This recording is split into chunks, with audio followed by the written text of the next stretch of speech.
大家好，我是小颖，我是乐乐。我们从乾隆饺子馆里出来了，现在来到了避暑山庄。看这天气就知道今天非常热，我们两个已经要被晒化了，准备赶紧进去避避暑。现在我们两个先去买票，走。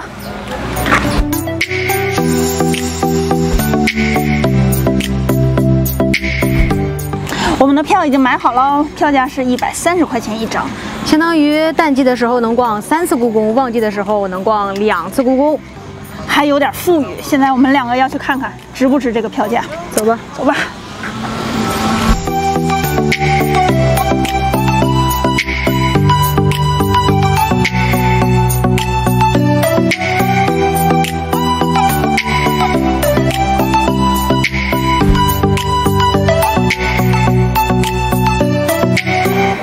避暑山庄建于1703到1792年，经康熙、雍正、乾隆3代帝王，历时89年建成，总占地564万平方米，是世界现存规模最大的皇家园林。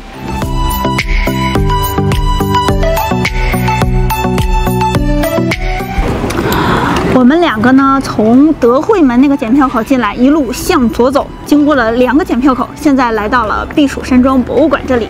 其实大家可以直接从立正门这边检票过来，这样的话，它的正前方就是这个博物馆，不用像我们似的还走了那么远。而且太阳很晒。对，我们两个要进去看看喽。对。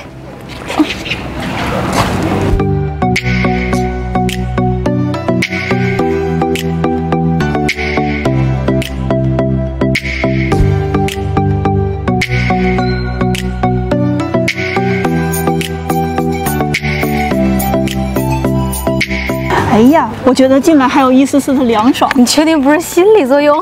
有可能。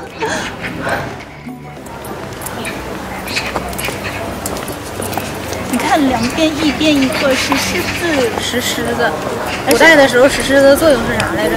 哎呀，镇宅。它好像不是石狮子，它长了俩耳朵，是麒麟吧？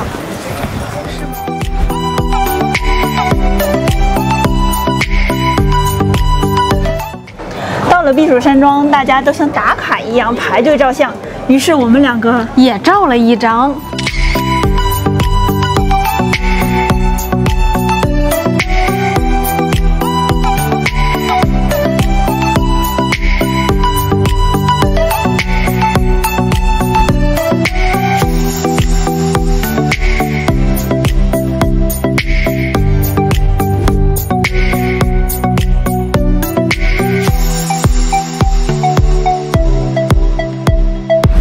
走进皇帝办公的这间大殿呢，一股香气和凉意就扑面而来。这里面就像自带了空调一样，我的妈呀！就手伸进去之后，特别凉爽。而且呢，刚才听见有人说啊，这个木头啊，这个都是金丝楠木，而且它上面雕刻的这些都是手工雕刻的。对，而且这个木头它可以驱蚊驱虫，所以呢，皇帝在这里呢也可以免受蚊虫的困扰。我觉得特别好。现在我们两个可想走进去了，但是被拦住了。对，大家可以看到这个，其实之前听他们说是没有的，就是没有挡住的。但是呢，因为大家知道这个木头可以驱蚊驱虫之后呢，就有好多人偷偷的抠掉一块，然后就给自己驱蚊驱虫去了。所以就把这块你看现在都已经拦上了，想抠走没那么容易。对。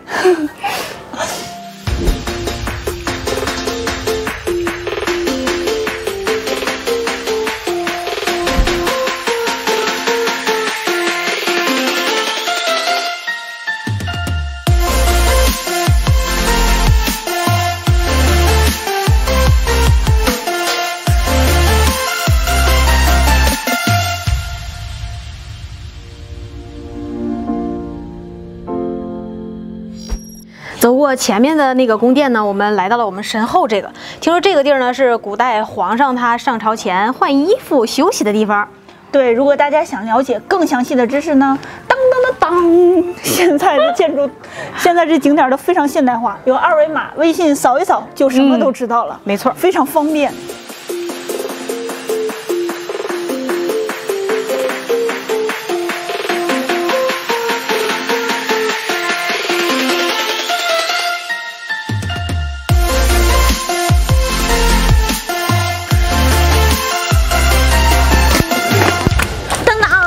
呀，我们两个现在这个地方啊是一个分界线，没错，前边呢是前朝，后边呢是寝宫。现在我们两个要去寝宫里看一看。没错，走。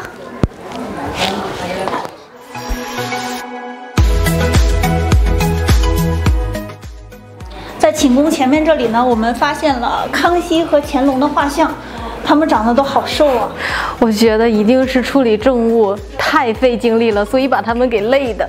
对，我也是这么想的。对。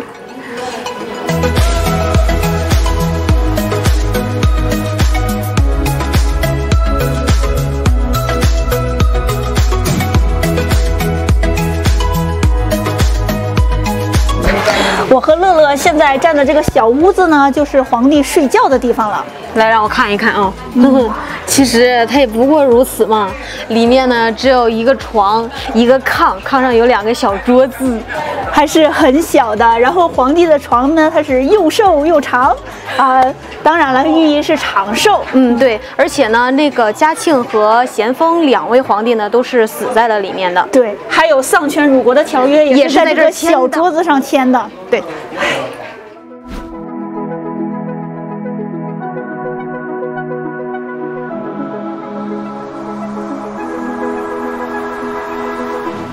在皇帝寝宫的后面呀，有一棵很大很大的桑树，分了2个岔。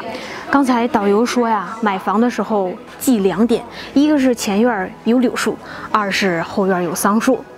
对，买房的时候要注意前无柳，后无桑。听说这个桑树是他自己长出来的，所以就有2个皇帝驾崩在了前面的寝室里。我们身后的这座小房子呢，叫西所，是曾经慈禧太后住的地方。咸丰死后呢，慈禧就在这里策划了辛丑政变，对中国展开了长达48年的统治，太可怕了，48年。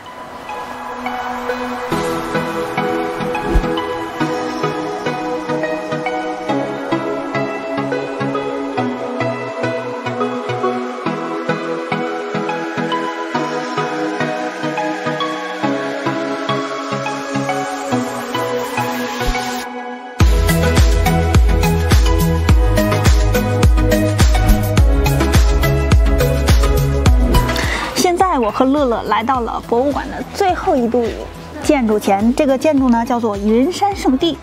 它的2楼是佛堂，1楼是戏台，不过没有楼梯，怎么上去呢？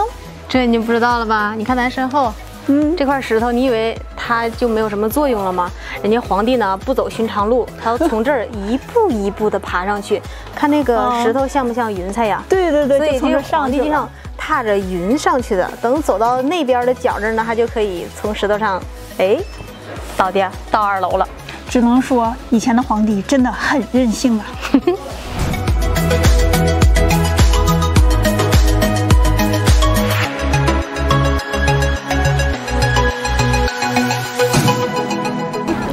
宫殿区呢，我们就带大家游览到这里了。喜欢我们的朋友，欢迎点赞、转发、加关注哦。